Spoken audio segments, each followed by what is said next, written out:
and I'm here today to share with you my Lefty Oracle deck. It's a deck of 54 cards that I painted entirely with my non-dominant left hand, my intuitive hand. I began the Lefty adventure back in 2000, so 17 years ago, when one day, as an artist, I stopped being inspired by the work I was creating with my right hand. So I switched to my left hand and I started to create characters that basically came to me head first, and then their names came and interesting little sayings. Kava kicks butt. Gonna fly. All kinds of odd names I'd never heard before. So I kept going with this project. It's been 17 years now. It's 2017, and I still paint lefties. What I discovered while doing this was that, one, it really slowed me down because drawing with your non-dominant hand and writing is hard. And I was forced to slow down, which I found to be overall quite relaxing, and later found out art therapists use this technique to help ground their patients when they're getting too up in their head, too caught up in mental chatter. So it calms them down. And also Leonardo da Vinci used this technique of non-dominant hand drawing with artists he was training because it develops the brain and connects the two sides of the brain, and is also good practice for improving your dominant hand skills as well.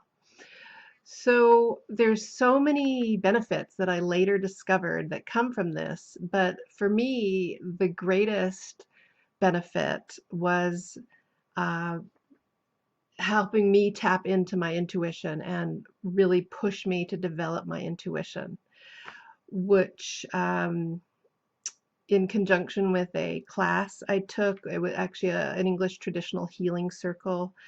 I was trained to uh, do readings, psychic readings, in clairvoyance, in mediumship, and that kind of thing. So then, while doing that, and I'd been using tarot cards my entire life, and oracle cards as well. But I felt like now that I was actually being drawn to give readings, that I needed to use my own artwork for that to make it completely my own personal experience that I could share with others. So I looked at all my drawings. I had maybe hundreds and hundreds, maybe 1,000 lefty drawings.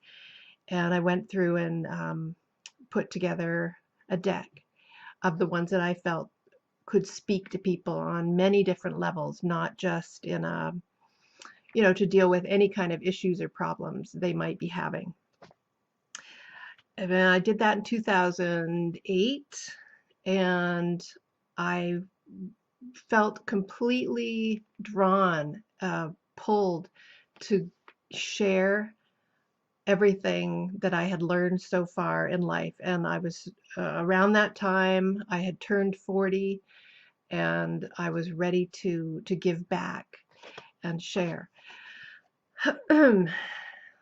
And so I started giving readings. In person a little bit, but what really took off for me was giving readings using my Etsy account, my Etsy store, where I sold readings, and from there created a website for my readings and for my lefty artwork. So over the years, I've just found the lefties have been so much a part of my life. I had a psychic reading back in the early days, the lefties, and my psychic told me she saw the lefties on stage. She saw them reaching out and touching people, and in a performance sort of way.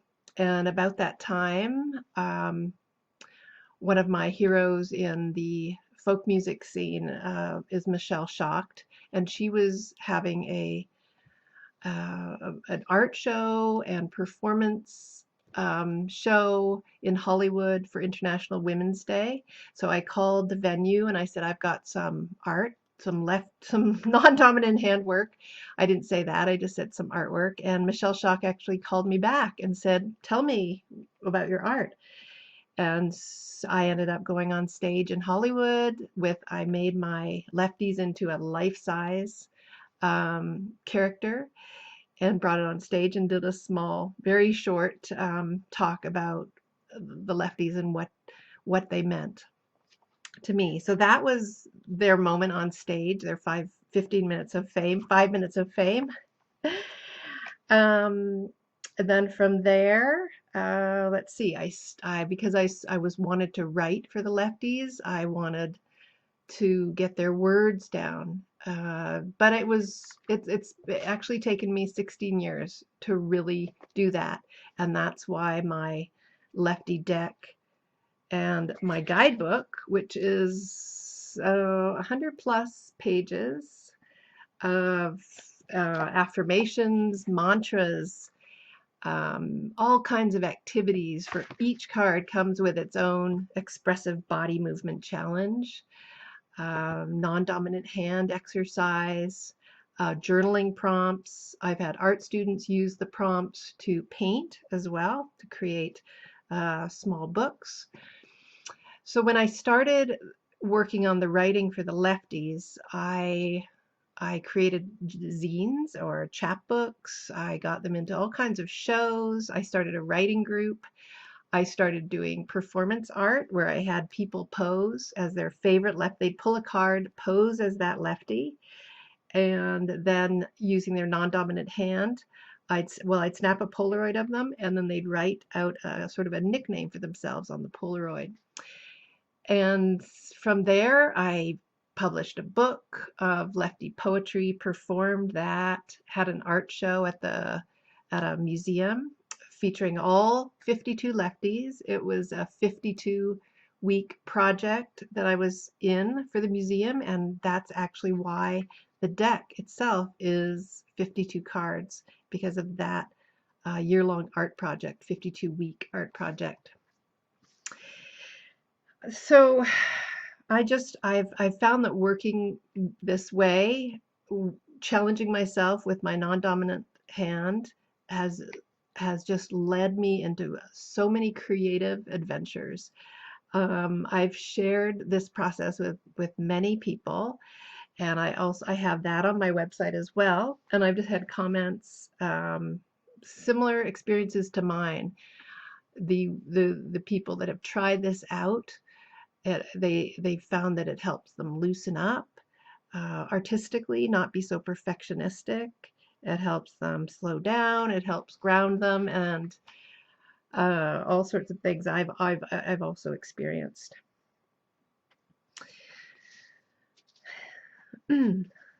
So yeah, I'd just like to emphasize again that the lefties for me and for others are they have a trickster element. They have an element of sacred play.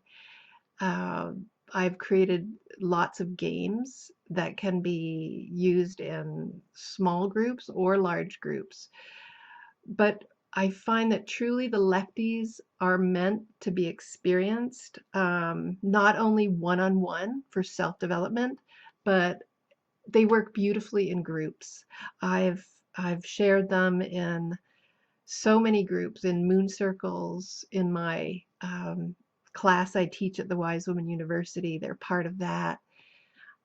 They've been part of, I taught a class about, it was actually I facilitated a moon circle at a college, and the lefties are a part of that. So just the other thing that I find that is different about my decks than other decks that are out there is the simplicity. They They are extremely, there's a lot of white space. There's not a lot of clutter. And also there's an element of humor in the cards. And I find that sometimes those things are missing from a lot of decks. So, well, to end, I'd just like to, I pulled a Lefty card before I began this recording, and I thought I would just share her with you. Her name is Kava, Kicks Butt. And I'd just like to share some material based on her from my guidebook. So Kava's mantra is, I am strong. Her affirmation is, I mean business. And when you pull this card in a reading, this is a little bit more from my guidebook, it's self-evident that you need to take a stand. Who or what needs the boot in your life? Bolster your strength and courage and do something about it now. Reach out for support. You don't have to do this alone. Your heart is in the right place and you will move forward. There is a time and a place to take action, and that time has come. Don't charge in madly until you know exactly what you need to do. Write it down or talk it over with a friend if need be. Then move forward, one spiked toe at a time, and it's done. Good work, brave soul. In my own life, I usually like to wait to take action in regards to a grievance or when dealing with an outstanding bills, for example, until I feel the fire in my veins. I'm prepared for that moment by thinking and talking it through beforehand so that I'm ready with the power of my emotion and my intellect for when I do take action and it gets results. So that's just a little snippet from my guidebook. And I hope that you've enjoyed hearing about this deck and the birthing of this deck. And when you do order your deck, it comes in this little box. It's a 54 card deck. It comes with the guidebook right here, which you will download. And also I have a Facebook group that my Lefty Club on Facebook that you can join. That's all for now, and sparkly blessings to all of you, and thank you for listening.